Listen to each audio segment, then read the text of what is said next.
My name is Amanda Wren, and my sister forged a will to steal my father's house from me. But when I found the original hidden in his locked desk drawer, I didn't just expose her in court. I stood tall, looked her dead in the eyes, and ripped the fake will in half right in front of the judge. What would you have done? Let me know in the comments, and tell me where you're watching from. Now, let me take you back to where all of this started, on a snowy Milwaukee afternoon, the day my family broke in two. It was winter, but not the kind you wish for as a kid. Not the snowball fight, hot cocoa, mittens on the radiator kind. No. This was the kind of winter that settles into your bones, because the cold wasn't just outside, it was inside our house. Inside my parents' voices. Inside the spaces between footsteps. I was 9 years old, standing in the middle of our living room with my arms wrapped tightly around my older sister Ava's waist. She was 11 and crying hard, her arms squeezing me like she already knew this was goodbye. "Please, Mommy, don't make me go," she sobbed into our mother's coat sleeve. Our mother, Elise Wren, didn't flinch. Her lipstick was perfect. Her heels clicked across the hardwood as she grabbed Ava's duffel bag with one hand and reached for her shoulder with the other. "She's coming with me," she snapped at my father, who stood across the room near the fireplace, red-faced and shaking. "She wants to come with me."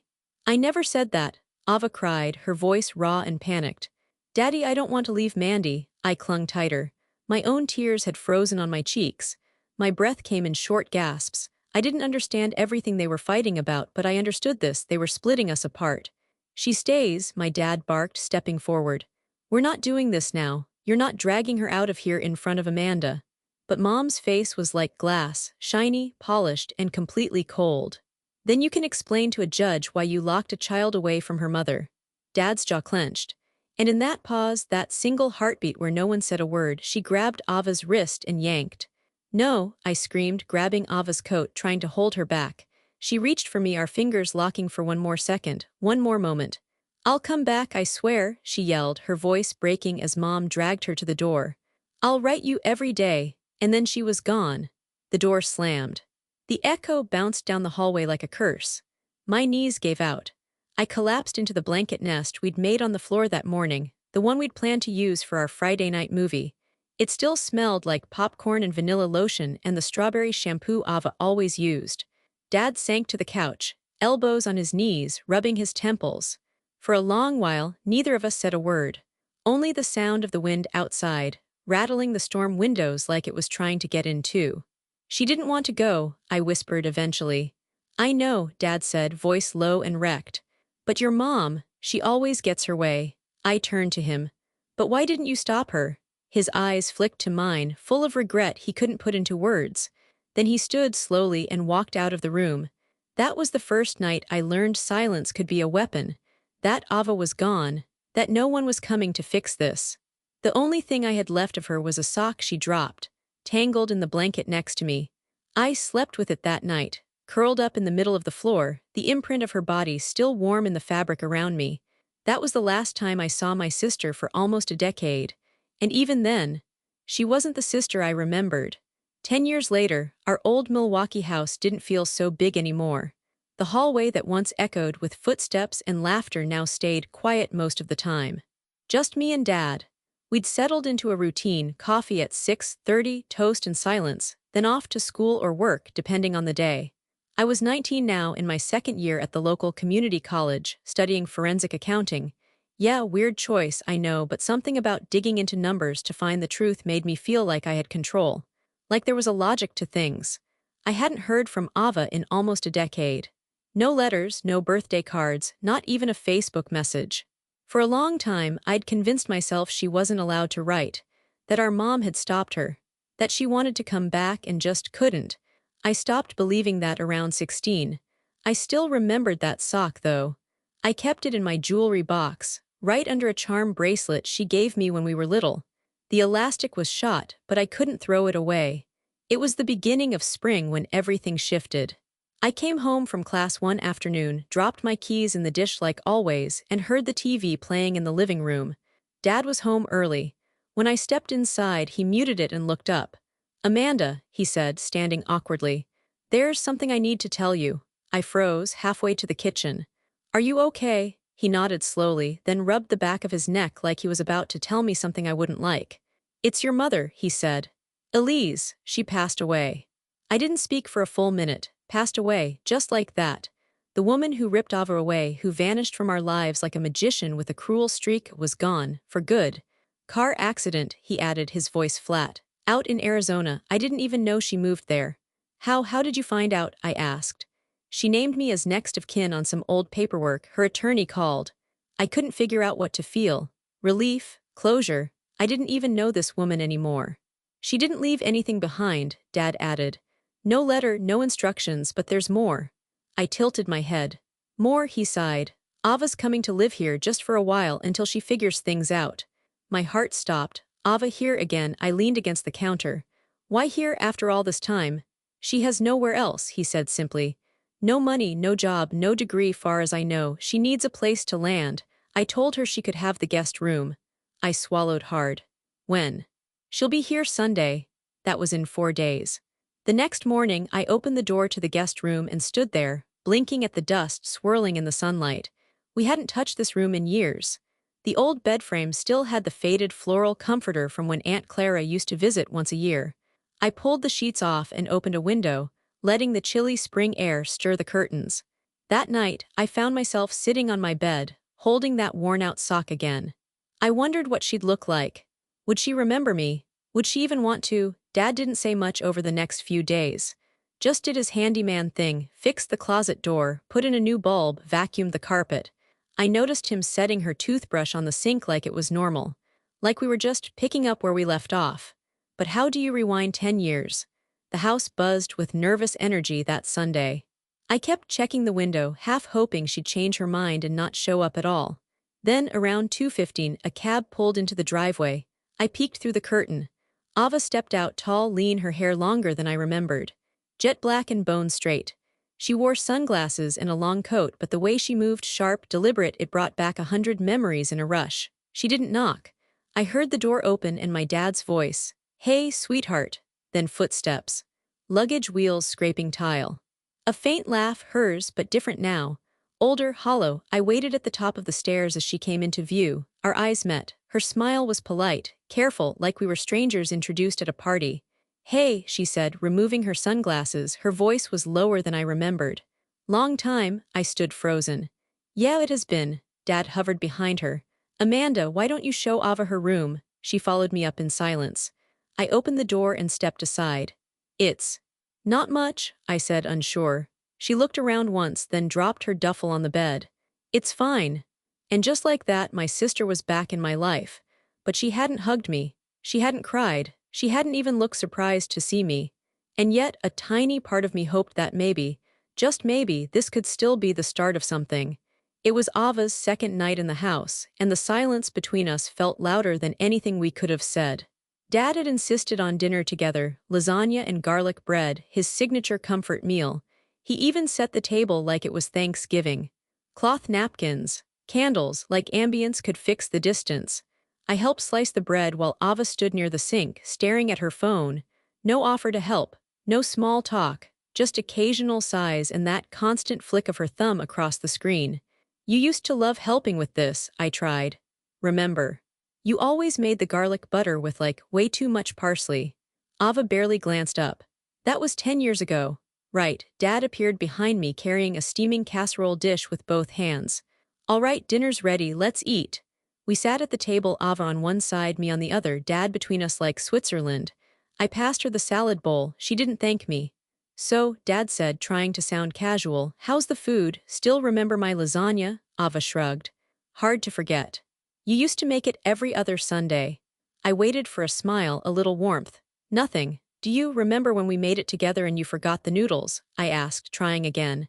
We basically invented lasagna soup. That earned a smirk, but not for the reason I'd hoped. That was because Mom kept calling during dinner. She was freaking out over some new diet and yelling about carbs, classic Elise. Her tone was icy, but the name still stung when she said it. Elise, not Mom. Dad cleared his throat. Let's not do the blame game tonight. Wasn't blaming anyone, Ava said, stabbing at a tomato.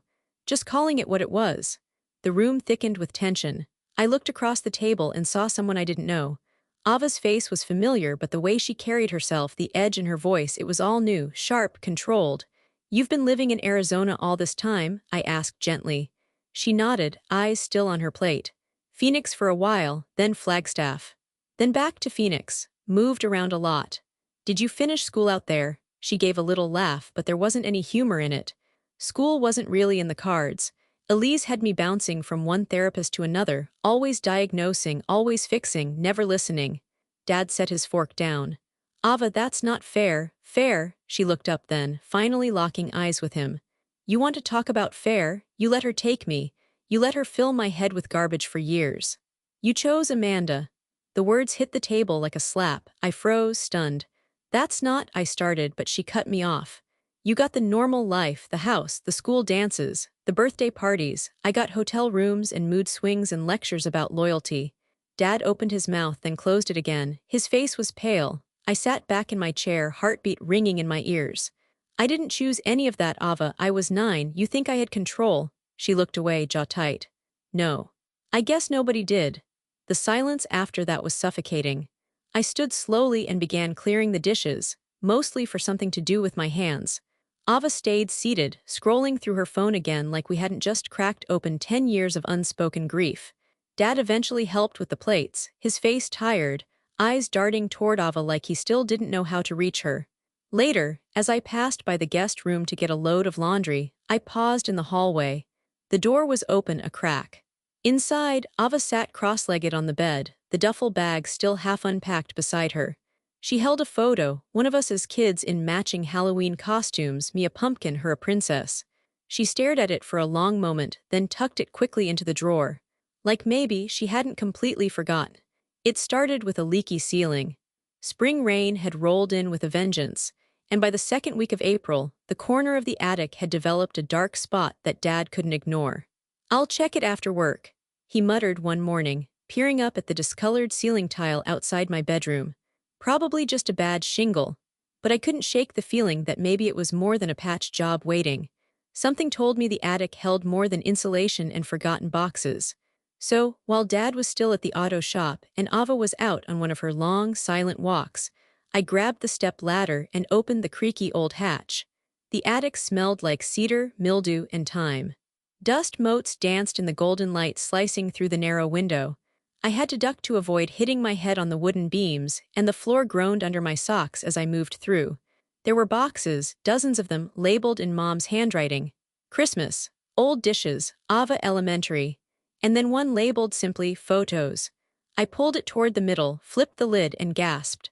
There they were, albums stacked neatly, still intact. Glossy prints with rounded corners. The kind you didn't delete when life changed. The kind that held proof that once things had been good. I flipped through one with a cracked leather cover. Inside was a world I hadn't seen in years.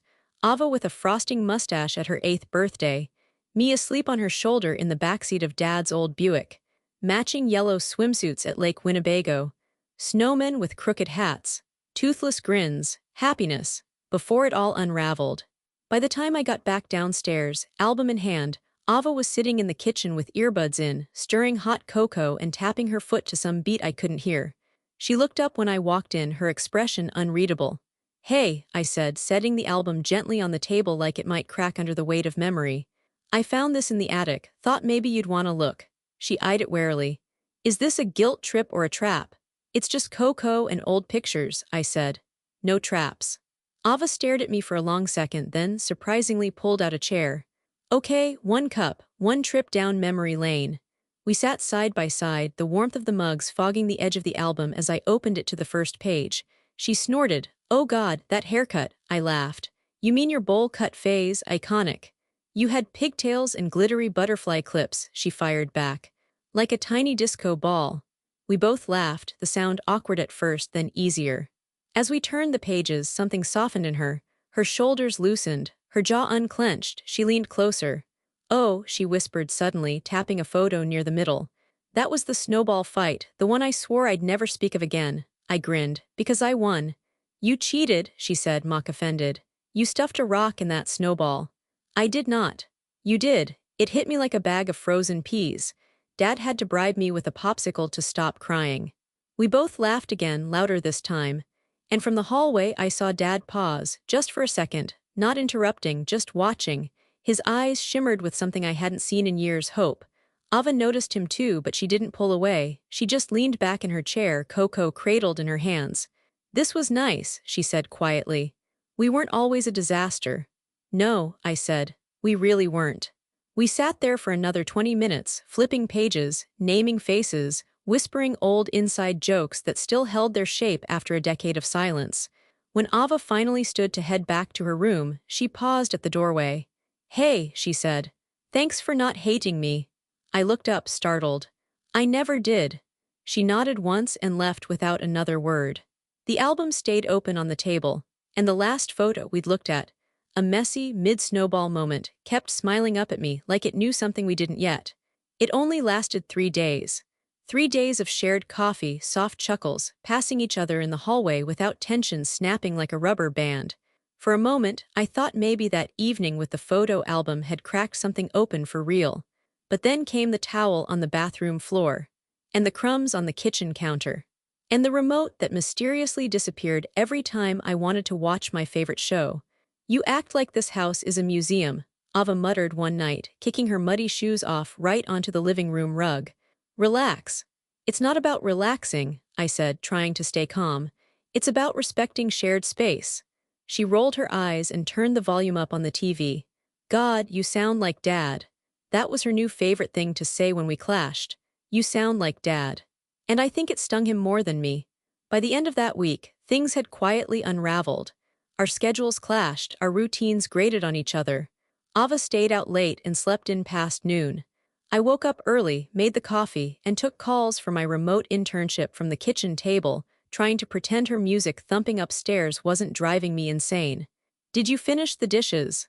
I asked gently one afternoon, trying not to sound like a parent. I didn't realize there was a deadline, she replied, leaning against the fridge, sipping orange juice from the carton. I bit the inside of my cheek. There's not, but it's been 2 days and I needed a clean pan for lunch, she shrugged. Not my problem if you're picky about pans. That night, Dad found us arguing over Netflix logins again. That's it, he said, dropping the mail on the counter. Enough. Ava didn't even look up from her phone. If this is about the towels again, I swear. No. His voice was firm. We're having a talk, all of us, tonight, gazebo, 7:30. Ava laughed, actually laughed. What is this, a 1950s sitcom? Don't push it, he said, pointing toward the backyard. Be there. And she was barefoot with a Coke in hand, leaning back on the wooden bench like it was some kind of joke. I sat straight, knees together, heart thudding. I had a feeling this wasn't going to end well. Dad cleared his throat. Look, I know this hasn't been easy, we're all adjusting. But I'm not going to watch you two tear each other apart under my roof. You mean your museum? Ava mumbled. He ignored that. Ava, I'm trying to give you time to figure things out, but this is still Amanda's home too, and there needs to be respect. Ava scoffed. Respect? You let me disappear for 10 years and now suddenly you want to play peacemaker. Ava, that's not fair, I interjected. You've barely tried, neither have you, she snapped. You pretend to be this perfect little hostess, but you don't want me here, you just want to manage me. That's not true, I said, stung. I wanted us to try. Try what? Her voice rose. Try to pretend we're a family. We're not, we're 3 strangers in a house full of ghosts. Dad stood suddenly, his chair scraping loudly across the wood. I can't do this, he muttered, pushing past us and heading back inside. Ava and I sat there in silence, both breathing heavily. Then she stood too. I didn't ask to come back, she said, barely audible. He offered, I should have said no. She walked off into the dark, the Coke can clinking against the porch railing before rolling into the grass. I stayed there a while longer, shivering under the patio lights. The spring air had turned cold.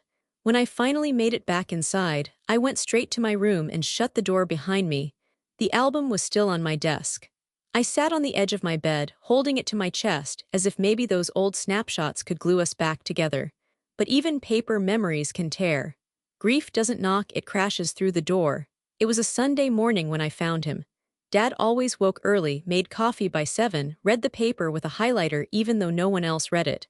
But that day, silence. No footsteps, no smell of toast, no sound of his coughing as he shuffled past my room. I knew something was wrong. His bedroom door was ajar, the light still on. He lay slumped halfway across the bed, one hand gripping his nightstand as if he tried to call out. I remember how still he was, How quiet, I remember screaming. The days after blurred into each other: ambulances, condolences, and casseroles I didn't eat. The medical examiner said it was a massive heart attack. Quick. No pain. That was supposed to bring me peace. It didn't. Ava came home late that night. She'd been staying with a friend for weeks by then. She didn't ask questions. Just stood in the hallway, arms crossed, eyes red but dry. "So he's gone." That was all she said. We didn't cry together. We didn't hug. We didn't share stories over tea or whisper through the night about what we'd lost. Instead, we drifted around each other like ghosts. Planning the funeral felt like navigating landmines. She questioned everything. "He wouldn't want lilies," she said, scrolling on her phone. "He liked lilies," I snapped. "He planted them in the backyard," she shrugged. "That was a decade ago. Maybe he changed. Maybe we both missed too much to know." She didn't respond. The service was held at Graceview Cemetery. Gray skies, cold wind. The kind of weather that feels personal, like the clouds know your heart's about to break. People filled the chairs: neighbors, old coworkers, even distant cousins who hadn't called in years. I stood at the front, palms sweating, fingers wrapped tightly around the note cards I wrote the night before. When I looked out at the crowd, Ava sat near the back. Alone, I took a breath. "My father," I began, "wasn't a loud man. He didn't fill a room. But he filled a home with quiet rituals, with care, with unwavering steadiness. He taught me how to read tire pressure, how to cook scrambled eggs just right, how to keep promises even when it's hard." A lump rose in my throat. He wasn't perfect. But he stayed, and that meant everything. There were sniffles in the crowd. I paused, glancing at Ava. She was whispering to someone beside her, smirking. It wasn't the smirk that broke me, it was the timing. Here I was, pouring out the ache in my chest, and she was laughing, or pretending not to care, or maybe that was her armor. But in that moment I saw it as mockery. After the service, I found her near the line of cars. "Was something funny during the eulogy?" I asked, my voice low but shaking. Ava turned. "Excuse me. You were whispering, smiling, while I was talking about our father." She raised a brow. "Sorry I wasn't sobbing loud enough for your taste." "That's not what this is about." "No, because it sure feels like you've appointed yourself grief police." As usual, I stepped closer. "You don't get to rewrite him. You weren't here. You missed everything. Every Sunday crossword, every oil change, every bad joke." Ava crossed her arms. "You think proximity makes you a better daughter." "No," I said quietly, "but it sure makes me less of a stranger." That hit. A few heads turned, some cousins from Illinois watching us with wide eyes. Ava laughed once. "Bitter, God, Amanda, even now you still need to be the hero in the story." "I'm not trying to be a hero," I snapped. "I'm trying to mourn, and maybe you should too." We stared at each other in the cold, damp silence. Neither of us moved. Neither of us spoke again that day. As the mourners filed out, Ava vanished before the reception even started. I sat alone in the back of the chapel, clutching the last copy of my eulogy. My hands were still trembling. But my heart was starting to burn, with questions, with resentment, and with the sudden, terrifying realization that the man who kept this house from falling apart was gone. And now, it was just the two of us. Again. But this time, I wasn't 9. And I wasn't going to stay quiet. The reception smelled like strong coffee and store-bought lemon bars. People moved quietly through the parlor, murmuring about the weather or the music or how young Dad had been. I stood near the corner, mechanically accepting hugs and sympathy like they were rain on a windshield, heard but not felt. I'd just finished my third conversation with a woman who thought I was still in high school when I felt a light touch on my elbow. "Amanda," a soft voice said behind me. "Do you have a minute?" I turned and blinked in surprise. Aunt Lorraine, Mom's older sister.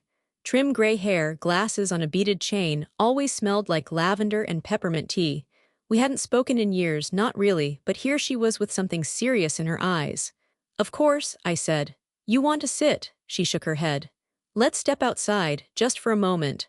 We found a quiet alcove near the side door.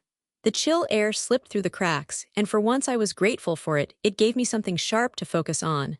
Lorraine looked down at her folded hands, then back up at me. "I wanted to say something at the service, but it didn't feel like my place. But you deserve to know." I tensed. "Know what?" She hesitated, then exhaled. "Your mother, Elise, told Ava things that weren't true." My mouth went dry. "What kind of things?" Her voice dropped lower. "When the divorce happened, Elise told Ava that you and your father had asked for her to be taken away, that she was unwanted, that you had stopped asking about her." My body went still. She said what? I didn't believe it, Lorraine added quickly. But Ava did. Elise knew exactly how to manipulate her, made herself the hero and your father the villain. I staggered a step back as if the words had physically struck me. That's why she never wrote, I whispered. I think so, she said. By the time Ava was old enough to question it, the damage was done. She thought she'd been abandoned. I felt like the ground had shifted beneath my feet. All those years of silence. All those nights I'd cried with her sock in my hand, wondering why she never wrote me back. She thought I didn't want her. Lorraine touched my arm again, gentle. I tried to reach out once, but Elise shut it down, said it wasn't healthy to reopen wounds. But I should have tried harder, I'm sorry. I swallowed hard, eyes burning. It wasn't your fault, I said. But that means she's been living with a lie this whole time. Lorraine nodded slowly. Yes, and I suspect that lie is why she came back with claws instead of tears. Back inside, I spotted Ava leaning against the far wall, speaking to someone with that same guarded look she always wore now. So much tension in her body, so much armor. And suddenly, I didn't just see her anger, I saw her betrayal. Not by me, but by the one person she'd trusted, our mother. 2 days after the funeral, the house felt quieter than grief. I'd taken the week off from everything, school, work, life. I kept meaning to go through Dad's dresser drawers or start sorting out the garage, but I couldn't move past the front hallway. His jacket still hung on the hook. His keys were still in the bowl. As if any second he'd walk back in and ask what I wanted for dinner. I had just made tea and curled up on the couch with a blanket when my phone buzzed. Ava. First time I'd heard from her since the funeral. I opened the message, expecting maybe a belated apology. Instead, the words punched through me like ice water. Bye, loser, I'll come by tomorrow. Our late father's house is almost sold. I stared at it. Read it again. Almost sold. My pulse kicked into a gallop. I dropped my mug, tea sloshed over the rim and onto the carpet. I hadn't signed anything. I hadn't spoken to a real estate agent. There hadn't been a single conversation about selling. What was she talking about? I called her immediately. She didn't answer. I texted back. What do you mean sold? This house isn't even listed. No reply. I called again. Voicemail. Then I did the only thing I could think of. I grabbed Dad's battered address book from the kitchen drawer, flipped through pages of fading ink and dog-eared business cards, and found the name I was looking for. Alan Redmond, attorney at law. He was Dad's old friend. A calm man with rimless glasses and a voice like sandpaper.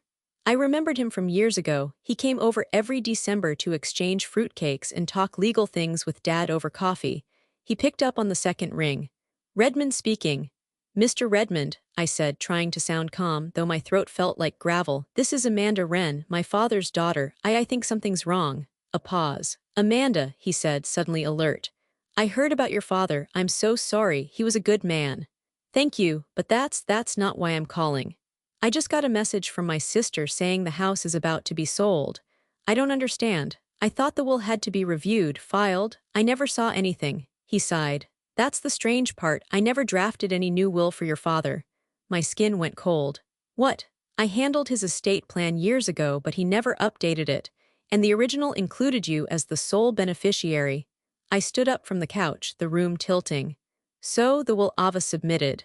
I haven't seen it, he said, his voice tightening. She said she had her own attorney, claimed your father changed his wishes in the last year, but I never saw a shred of documentation. I gripped the edge of the bookshelf. She has no right to do this, I whispered. She hated him. She barely spoke to him. How would he leave her everything? Unless there's a legitimate updated will, she can't, Mr. Redmond said. And if there's forgery involved, it's a criminal matter. I stared out the window. Snow was falling again. Soft and slow, mocking the panic rising in my chest. This wasn't just family drama anymore. It was theft. She was stealing our father's house, his memory, everything he built and left behind, and unless I found proof, it was going to slip right through my fingers. The next morning, I was standing outside Mr. Redmond's office before he even unlocked the door. The small legal building was tucked between a bakery and an antique store downtown, quiet, respectable, the kind of place you walk past 100 times and never really notice until your whole life is falling apart. He looked surprised but not unkind when he saw me. Come in, he said, adjusting his scarf and motioning me inside. I figured you'd want answers. Let's start with what we can control. Inside, the office smelled like paper, wood polish, and old coffee. The kind of scent that made you feel like the truth must live here, tucked inside a file, folded behind some legal clause, waiting to be uncovered. He led me into a small conference room, laid out a yellow folder on the table, and sighed as he opened it. "These are the estate documents your father and I last reviewed," he said. "That was almost 7 years ago. Everything here names you as sole beneficiary. The house, his retirement accounts, even the boat he never quite finished fixing." A bitter smile tugged at my lips. He was always just a few weekends away from getting it water-ready. Redmond chuckled. Yes, he had a knack for optimism, but his tone quickly sobered. "If your sister submitted a conflicting will, we need to see it. I've requested a copy from her attorney, but I'm not holding my breath." He began pulling open drawers, checking old client files, even rifling through a locked metal cabinet. "Maybe he mentioned a second copy?" I asked. "Anything more recent?" He shook his head. "Not to me, but your father was the kind of man who believed in paper trails. If it exists, he left a sign." My stomach turned. Then it hit me, the desk. Dad's roll-top desk in the study, the one he always kept locked unless he was working. I hadn't thought much of it since the funeral, but suddenly the image of that bottom drawer flashed in my mind. The one he never let me touch. The one with the old brass key that always hung inside his closet. "I think I know where to look," I said, already grabbing my coat. Back at the house, the afternoon sun slanted through the blinds as I moved through his bedroom with deliberate urgency. I found the key on the same little hook as always, behind a faded high school football medal and his spare watch. Downstairs, I knelt in front of the desk and slid the key into the bottom drawer. It clicked open with a reluctant groan. At first, it was just envelopes. Utility bills, birthday cards, and a yellowed brochure from a hardware store going out of business sale. But then, tucked neatly in the back, I found it.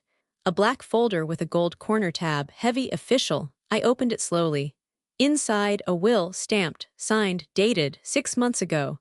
It was unmistakably his handwriting. The same looping R's, the crossed T's that tilted a little to the right. Witnessed by 2 neighbors I recognized by name. Clear as day. And right there on the 4th line, "I leave my home and all physical assets therein to my daughter, Amanda Lee Wren." My knees buckled. I sat right there on the floor, the folder in my lap, blinking back tears of disbelief. I hadn't imagined it. I wasn't crazy. He had chosen me. And now I had proof. Real, legal, notarized proof. I stayed on the floor for a while, holding the folder like it was made of glass. This wasn't over, not by a long shot, but it was the first time in days that I felt steady again. Ava thought she could erase me with ink. She had no idea what was coming. The truth is heavy, even when it fits perfectly in your hands. I brought the black folder back to Mr. Redmond the next morning. His fingers moved over each page like a pianist reading sheet music, deliberate, reverent, meticulous. "This is it," he murmured. "This is what he intended." "And the other one?" I asked. "Ava's." He nodded once, gravely. "We'll challenge it immediately." What followed was a flurry of calls, emails, certified letters, and meetings in rooms that smelled like old carpet and legal ink.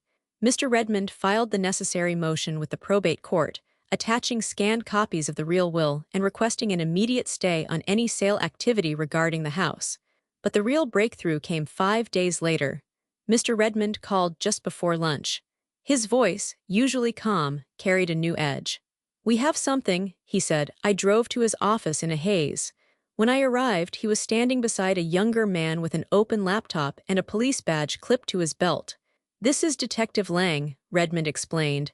"He's assisting with the document examination. Amanda, it's worse than we thought." I sat, heart pounding.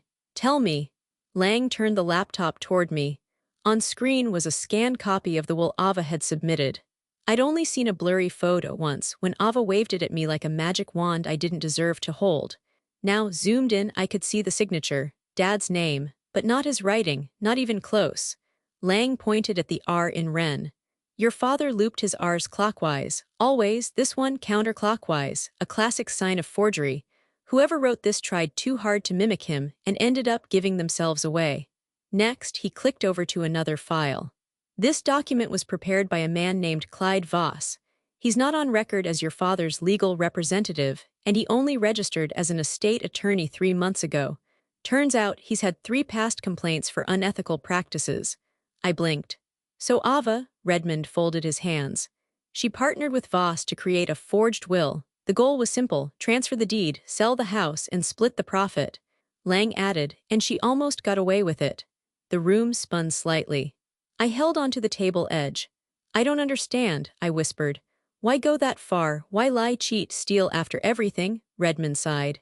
Grief doesn't always bring people together. Sometimes it sharpens old wounds until they cut everything in their path. By the next afternoon, an arrest warrant was issued for Clyde Voss. But when authorities arrived at his listed office address, the suite was empty. Files gone, phone disconnected. Ava, too, had vanished. She hadn't returned to the house. Her phone went straight to voicemail. Her social media, once full of passive-aggressive captions and filtered selfies, suddenly burst into erratic rants. Don't believe what she says, she's always been the favorite. This is MY family too. She doesn't know half of what really happened. I read the posts with a strange, dull ache, the kind that feels like heartbreak but isn't quite. Anger, grief, betrayal, they had all melted into something sharper. Resolve. Mr. Redmond warned me it might take time to bring her in. People run when they're cornered, he said. But eventually, they stop. I wasn't going to wait in fear. I stood in Dad's study that night, the will back in my hand, and looked around the room. Every shelf he built, every framed fishing photo, every light switch he insisted on fixing himself. This was his legacy. And no forged paper, no bitter sister, no cowardly lawyer was going to take that from me. Let Ava hide. Let her scream online. I wasn't afraid of the truth, and when it came time to face her, I'd be ready. The call came at 2:08 a.m. I'd been asleep, deep, dreamless, until the sharp buzz rattled across my nightstand. My phone screen lit up with a name I hadn't seen in days. Ava. I stared at it, let it ring once, twice, 3 times, then I answered. Her voice came through like a storm, crackling, fast, breathless. That's not true, none of it. They're lying to you, Amanda. I sat up in bed, the cold air wrapping around my arms like a warning. Ava, you can't do this to me, she shouted. You don't understand what's going on. I could hear wind in the background, maybe a car door slamming, maybe her pacing in some unfamiliar place. Her voice was jagged, stretched thin with panic. You stole from me, I said, calm now. You forged Dad's name. You tried to sell the house behind my back. That's not what happened, she snapped, voice cracking. Clyde handled it. He said it was all legal. He said we could fix the paperwork. He was the expert. I closed my eyes. You lied. I didn't mean to. Yes, you did, I said softly. You meant to. You wanted revenge or money or just to win something. I don't even know anymore.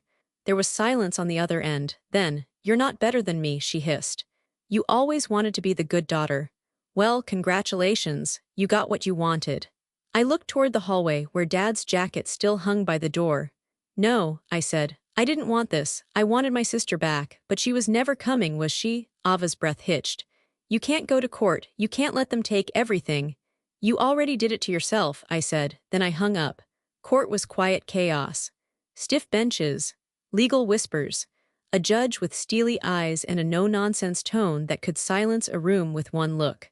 Ava sat at the defendant's table, hair slicked back, dark blazer wrinkled at the sleeves. Clyde Voss had been arrested the night before, caught at a motel off-I, with 3 phones and a laptop full of altered legal documents. Ava had no one left to hide behind. When they called me to the stand, I stood tall. Mr. Redmond passed me the folder, and I placed it gently before the judge. This is the original will, signed, certified, and witnessed. This is my father's signature. A hush rippled through the courtroom. The judge nodded. Admissible. Ava didn't meet my eyes once.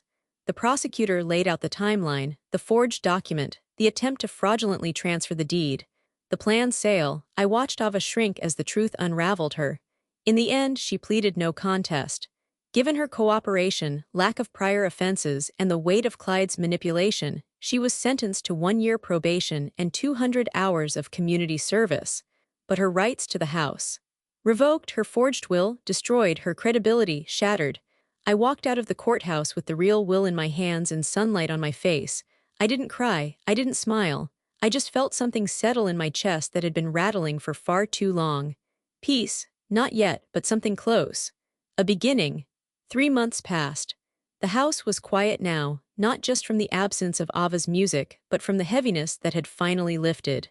With the court proceedings behind me, I'd begun the slow work of putting things back in order. Some days, that meant repainting the faded trim. Other days, it meant just sitting on the porch with a book, breathing in the silence without feeling like I was waiting for a door to slam. But the one thing I hadn't repaired was the fracture between us. Ava had disappeared from town after sentencing. No goodbye, no note, not even a sarcastic comment on my latest social post. I told myself I didn't care. I told myself justice had been served and that was enough. But something about the emptiness wouldn't let me sleep. I kept seeing the little girl version of her in my memory, the one who used to braid my hair and sneak popsicles into our pillow fort. Not the version that forged a will, not the one who lied to my face. So I made a decision. I called Uncle Ray. He was the only relative still speaking to both of us, mostly because he stayed out of everything and never took sides. A Vietnam vet with a gravel voice and a soft spot for second chances. She might not come, he warned. She's still ashamed. I'm not asking her to beg, I said. Just to sit, one conversation, he sighed. I'll let her know. It was a Sunday afternoon when she finally showed up. I had set 2 chairs in the gazebo out back, the same one Dad used to turn into his peace zone, as he called it. There was fresh lemonade on the table. A soft breeze stirred the wind chimes he'd hung from the rafters the summer after the divorce. I heard her before I saw her, the crunch of shoes on the gravel path, the unsure rhythm of her approach. Then she appeared, hands stuffed in the pockets of a faded hoodie, hair tied back in a loose, tired bun.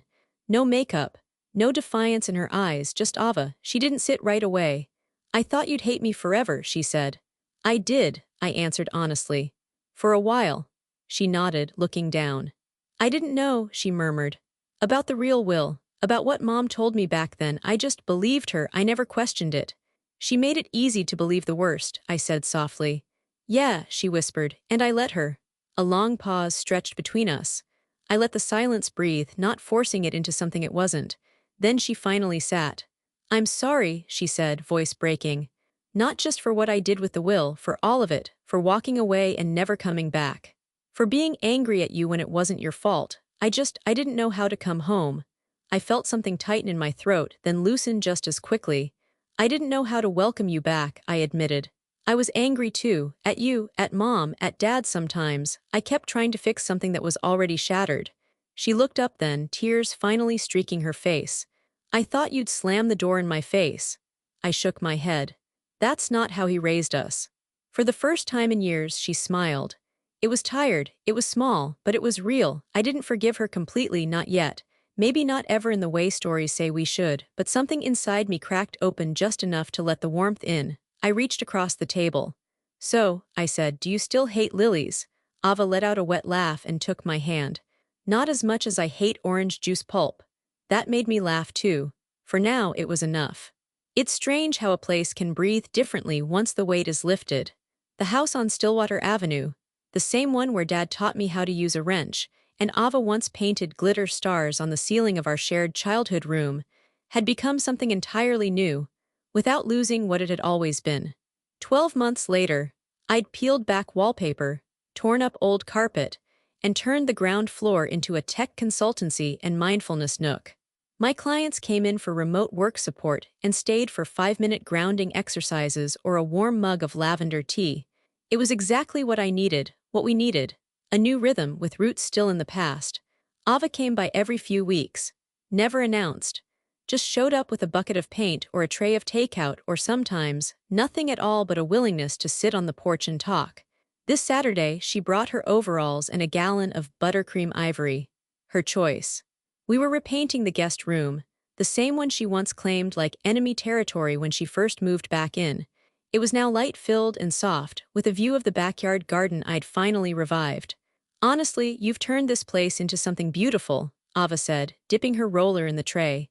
It's still a work in progress, I said. Like us. She gave a quiet laugh. Yeah, well, progress is better than the Cold War we used to live in. We worked in companionable silence for a while, the scent of fresh paint curling into the air like a second breath. At one point, I stepped back, brushing a streak of white across my jeans without noticing. Ava paused, set down her roller and looked at me, not with regret, not even apology, but something gentler. Earnest. Thanks for not giving up on me, she said. I let her words hang there, simple and unarmored. I turned to her. I never stopped missing you, I said softly. I just stopped waiting. She blinked fast, then nodded once. That was all we needed. Later, over dinner, lasagna and salad and the kind of laughter that came easy now, she asked about one of Dad's old fishing rods hanging on the wall. I might take it out sometime, she said. See if I remember how, I smiled. I think he'd like that.